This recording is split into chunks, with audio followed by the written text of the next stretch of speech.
If anxiety keeps showing up in your chest, it can feel like you're trapped in a loop you can't think your way out of. One moment you're fine, then your chest tightens, your breathing changes, and your mind jumps straight to danger. The tricky part is that the chest sensation isn't just a symptom. It can become the trigger that restarts the whole cycle.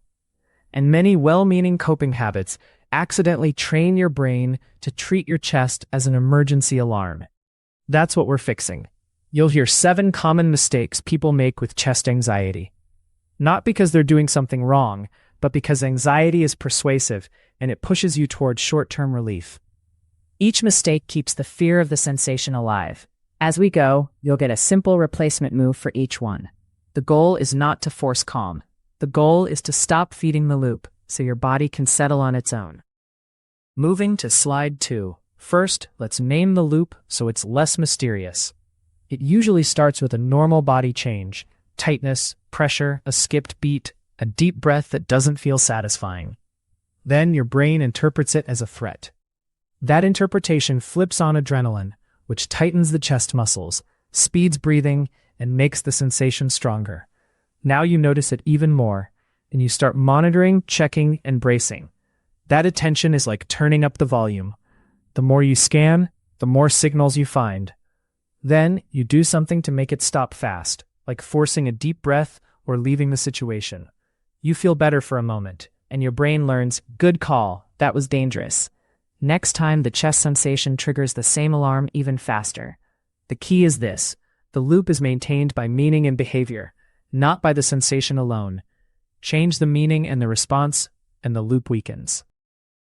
Moving to slide 3. Mistake 1 is treating every chest sensation like a medical emergency in the moment. To be clear, chest symptoms should be taken seriously in the right context. And if you have new, severe, or unusual symptoms, getting checked is wise.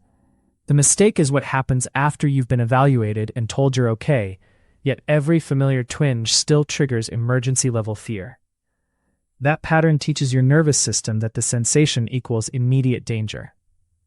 A better approach is to separate new and concerning from familiar and anxiety-linked. If it's the familiar pattern, practice labeling it as a body alarm, not a body failure. Use a simple phrase like, "This is chest anxiety, not proof."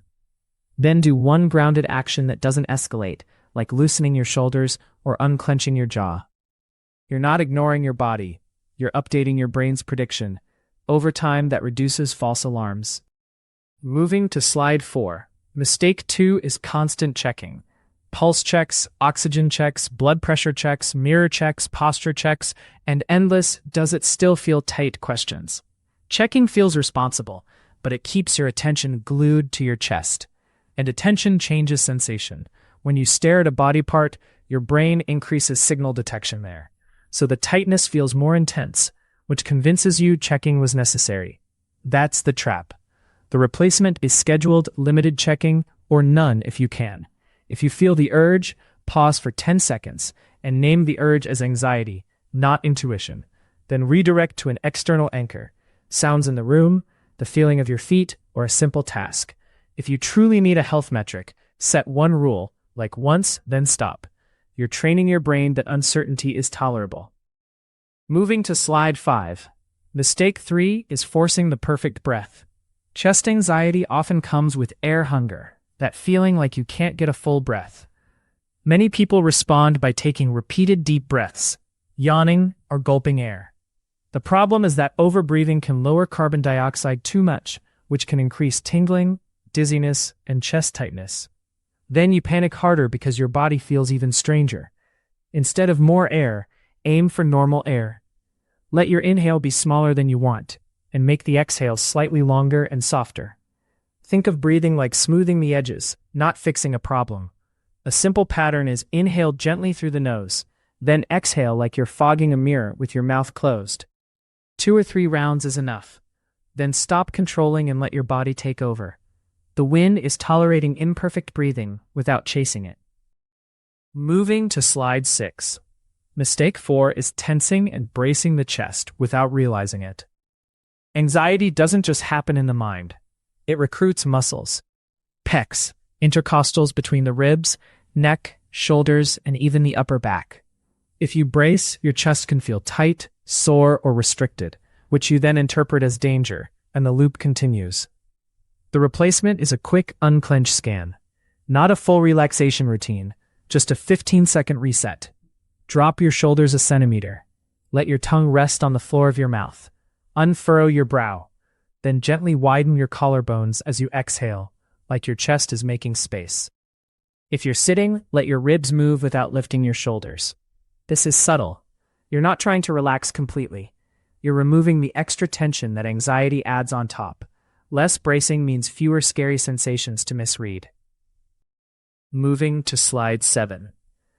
Mistake 5 is avoiding anything that raises your heart rate because you fear it will trigger chest anxiety. That can mean avoiding stairs, workouts, sex, heated conversations, caffeine, or even laughing hard. Avoidance works short-term, but it teaches your brain that a normal body state, like a faster heartbeat, is unsafe. Then your tolerance shrinks, and your world gets smaller. A better strategy is gradual, planned exposure to safe sensations, ideally with medical clearance if you're unsure. Start tiny. Walk briskly for 1 minute, then recover. Notice the heartbeat and practice a neutral label. This is exertion. The goal is to learn through experience that your body can rev up and come back down. You're rebuilding trust. If you do this consistently, the chest sensations lose their threat meaning. That's the real progress. Not zero sensation, but zero catastrophe story. Moving to slide 8. Mistake 6 is reassurance spiraling.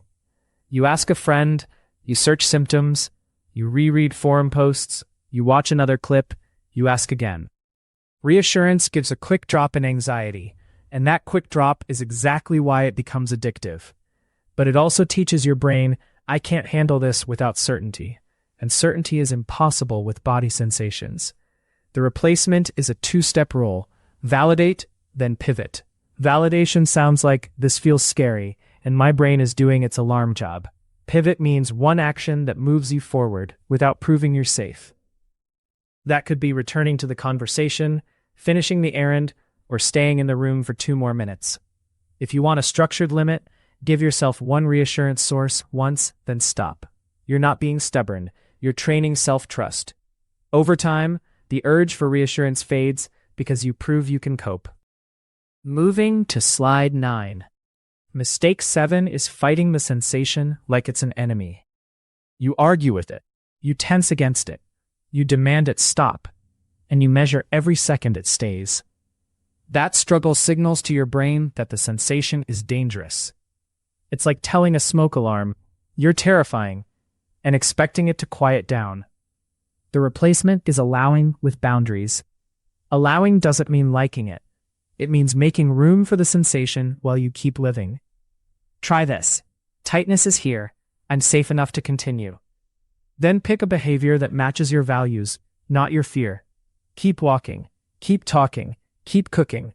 When the sensation spikes, treat it like a wave. You don't have to push it down. You ride it. Many people notice that when the struggle drops, the intensity drops later. Even when it doesn't, you're still winning because you're not reinforcing the alarm. Moving to slide 10. Now let's put the 7 mistakes into a simple reset plan you can actually remember when you're activated. Step 1. Label it. This is a false alarm pattern. Step 2. Stop the top 2 fuels, checking and reassurance. Even a 50% reduction helps. Step 3. Normalize breathing, don't maximize it. 2 soft exhales, then hands off. Step 4. Unclench the bracing muscles, especially shoulders and jaw. Step 5. Re-engage with the world for 2 minutes. Do something external and specific, like washing a dish or sending one email. This is important because attention is a steering wheel. Step 6. Practice tiny exposure on purpose when you're calm, so your brain learns outside the crisis. And step 7. Track progress by behavior, not sensation. Ask, did I stay? Did I continue? That's the metric your nervous system understands. Consistency beats intensity here. Moving to slide 11. A quick word on when to get extra support, because it matters. If chest symptoms are new, severe, or different from your usual pattern, a medical check is the right call. If you've been cleared medically, but the fear keeps running your life, that's a strong sign the anxiety loop is the main driver. Many people benefit from working with a clinician trained in anxiety, panic, or health anxiety, especially approaches that focus on body sensations and avoidance patterns. Also consider the basics that make your nervous system more reactive: poor sleep, high caffeine, dehydration, and constant stress load. None of these cause anxiety by themselves, but they can lower your threshold. The key takeaway is that you're not broken and you're not weak. Your brain learned a protective pattern. Learned patterns can be updated, and the update happens through repeated, boring practice, responding differently to the same sensation until your brain stops calling it an emergency. Moving to slide 12. Let's make this practical with 2 quick examples. Example 1, you feel a sudden chest tightness while shopping. Old pattern: check pulse, take huge breaths, leave the store, then Google symptoms. New pattern: label it as a familiar alarm, soften your exhale twice, drop your shoulders, and keep shopping for 2 more minutes. You're teaching your brain, we can do this with discomfort. Example 2, you avoid workouts because your heart rate scares you. Old pattern: you stay sedentary, then any small spike feels catastrophic. New pattern: you do a planned 1-minute brisk walk, then recover, and you repeat it 3 times a week. You're building evidence, not arguments. Notice what's consistent in both examples. You're not trying to feel perfect. You're choosing a response that reduces reinforcement. That's how the loop fades. Small reps, repeated often, beat one big heroic attempt. Moving to slide 13. Here's your takeaway. Chest anxiety becomes sticky when you treat sensations as threats and respond with emergency behaviors. The 7 mistakes: emergency thinking, body checking, chasing air, bracing, avoiding heart rate, reassurance spiraling, and fighting sensations, are all understandable. They're just training the wrong lesson. The better lesson is, I can feel this and still function.